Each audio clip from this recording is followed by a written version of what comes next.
is a prima donna. He was mad that Neek has all these segments named So after many him. cool names. So the best thing we could come up with. The most dangerous that can even be said on there. You have all the cool ones. Your name is Saturday. Like, we've made so many puns with Saturday. Like, That's where you failed. And yet he was still upset. So here we go. All right, Jeff, let's start with this. Are the Chiefs better than they were last year when they went 15-2? Definitely or definitely not? Definitely. Most definitely. And it's as a Colts go to the Super Bowl every year. So this is definitely. Peter, the word I used was sort of an air of inevitability. Are you convinced Daniel Jones can carry your Colts all the way to the Chiefs Super Bowl? isn't still the Chiefs. They're better. Oh, no. Uh-oh. I don't want to be the bearer of bad news. I think we're all seeing it. Okay? Sportsbook saw it before any of us. Yes, they're the ones who changed the odds immediately. Somehow they must have had a little conversation inside. Okay, when Rashee Rice obviously comes back, they're going to have another weapon. Okay?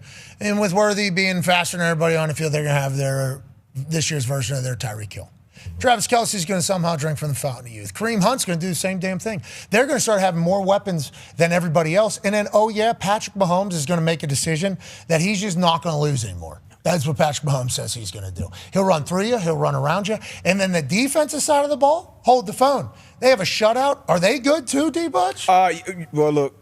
You got to factor in the opponent here. Whoa, Kenny Pickett played. That man's a Super Bowl champion. Exactly, right. exactly my point. So they ran 30 plays on offense. I don't know what. I should be a record at least in the last 15. Yeah, that's unbelievable. Yeah, Spags in that defense is going to figure it out and start humming and start playing well. But Patrick Mahomes is the first game, I believe, with Worthy, Hollywood Brown, and Rashee Rice on the field at the same time. And you mentioned Travis Kelce finding that fountain of youth. Yeah, definitely. He's going to be open. That intermediate part of the field has to be open because as defenses and DBs, we got to get the hell back with all these guys running 4-2s all around the field. So Andy Reid, they're going to figure it out. Spags is going to figure it out. And then Tube on the special teams in that third phase, he's going to figure it out as well. So, yeah, it's not a great moment for any teams in the AFC, any teams in the NFL, really, when this team in red is humming. We saw Travis Kelce on the Eras Tour come out on stage, save his lady. Yeah, sure. Okay, Yeah. and do the whole thing. Yep. We saw him, Happy Gilmore, nail it. Yeah. Absolutely nail it. Obviously, we've seen Patrick Mahomes do some commercials, and we've seen him out there kind of doing his thing.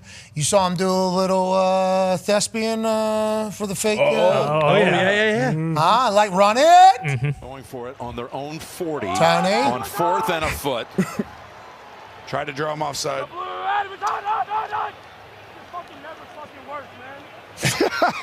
Sorry.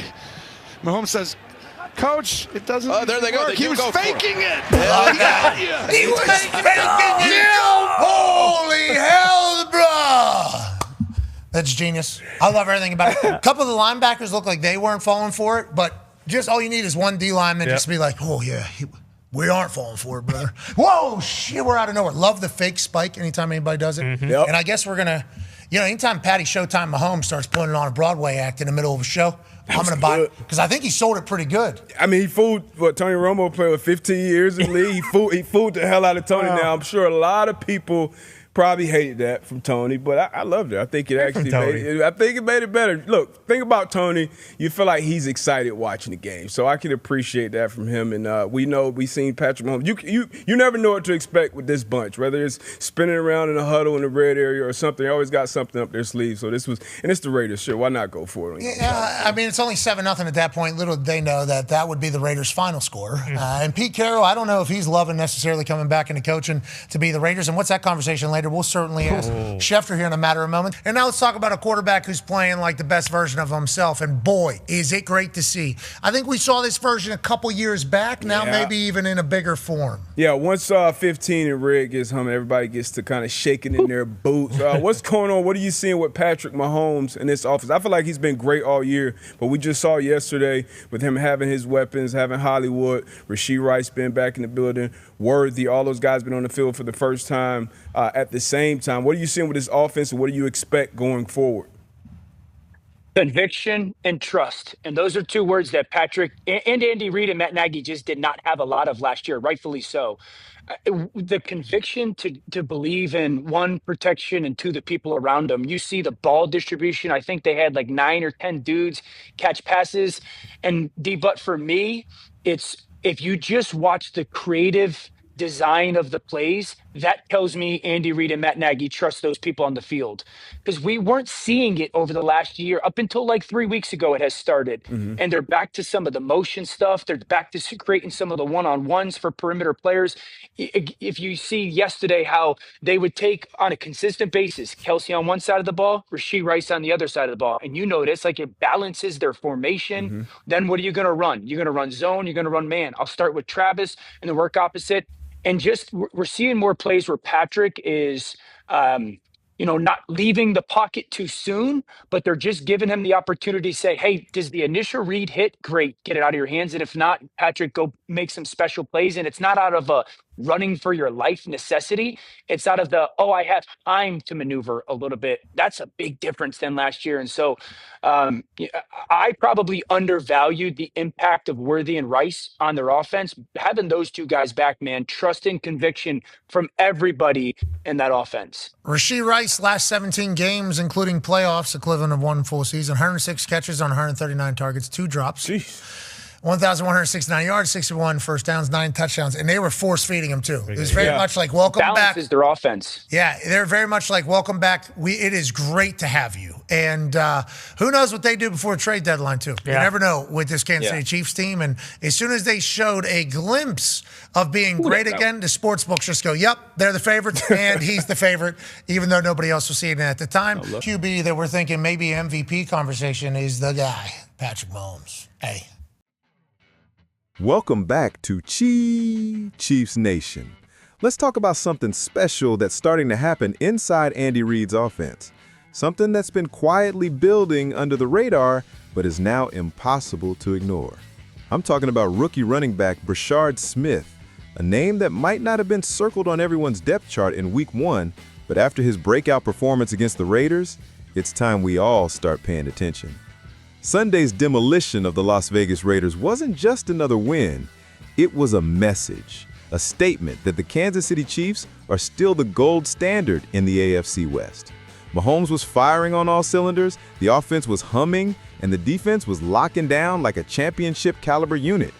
But in the middle of that fireworks show, Rashee Smith showed why the Chiefs' offense is entering another dimension. Against the Raiders, Smith had 19 total touches, 39 yards on the ground, 42 through the air. And while those numbers might not scream superstar just yet, it's how he did it that made all the difference. Every carry was explosive, every catch was efficient, and every time he touched the football, you could feel the energy shift. He was averaging over 4.2 yards per touch, fighting through contact, breaking tackles, and earning every inch with the kind of physicality and vision that reminds you of classic Andy Reid playmakers. This is what makes Smith's rise so fascinating. He's not the primary back, not yet, but he's playing with the hunger of a guy who knows exactly what it means to wear the red and gold. You can see his confidence growing week by week, and it's not just about stats, it's about trust. You can tell that Patrick Mahomes is starting to trust him, the same way he built trust with guys like Jerick McKinnon, Isaiah Pacheco, and even Clyde Edwards-Helaire in his early days. That's not easy to earn in Kansas City, especially in an offense that demands precision and chemistry at the highest level. What's standing out most is Smith's instincts and football IQ. He's a former college wide receiver, and it shows. When he catches the ball in space, he instantly turns upfield with purpose.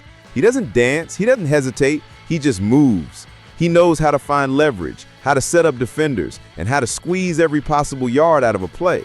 That's exactly the kind of efficiency and toughness that keeps drives alive in January when the margins get razor thin. And let's talk about what this means for the Chiefs' long-term picture. With Smith stepping up, Kansas City suddenly has more flexibility at running back than anyone expected. The front office can make smarter decisions in the offseason because they've now got a rookie who's proving he can deliver under pressure. For a team that's always looking ahead, planning not just for the next game, but for the next Super Bowl run, that's invaluable.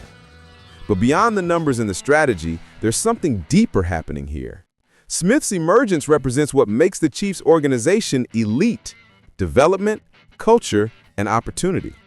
Andy Reid and his staff have a knack for identifying talent that other teams overlook, molding them into playmakers and plugging them into moments that matter. Rashee Smith is becoming the next example of that. He's not just filling a role, he's redefining it. He's the kind of player who brings juice to every snap, who forces defenses to adjust, and who gives Mahomes one more weapon in a system that's already impossible to prepare for.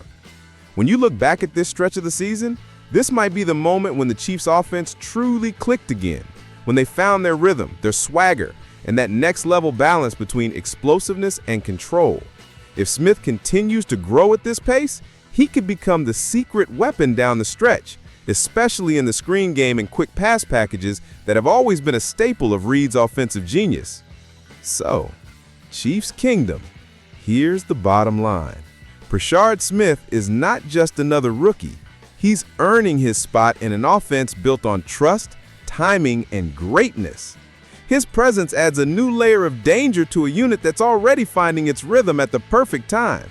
And when you combine that with the unstoppable connection between Mahomes, Kelce, and this rejuvenated offensive line, you start to realize that Kansas City's offense isn't just back, it's evolving. What do you think, Chiefs Nation? Do you believe Rashee Smith could become the next breakout star in this offense? Is he the missing piece that helps Kansas City dominate down the stretch and make another Super Bowl push? Drop your thoughts below, hit that like button if you believe in this team's future, and don't forget to subscribe to Chiefs Kingdom Report, because this ride is just getting started and the road to another Lombardi is running right through Kansas City.